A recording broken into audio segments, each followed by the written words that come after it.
Welcome. If you want to activate one-hand mode in your HUAWEI P40 Pro Plus, let's go for the settings. Right now, scroll down and go for the accessibility features. Tap on the one-handed mode.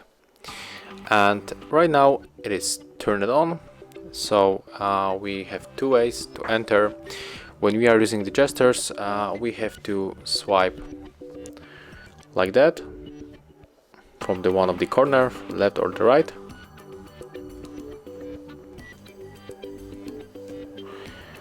Okay, let's try again.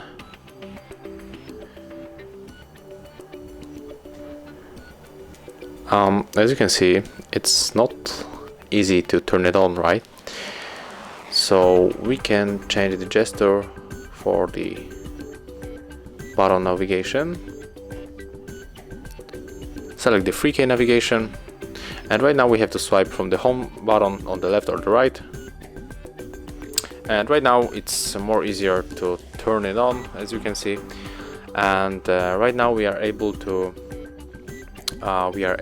reach a very part of the screen with one hand. And if you want to exit the one hand mode, you have to click on the arrow outside. And this is how you can turn it on. Thank you guys for watching. Leave thumbs ups, comments, and subscribe to our channel. See ya!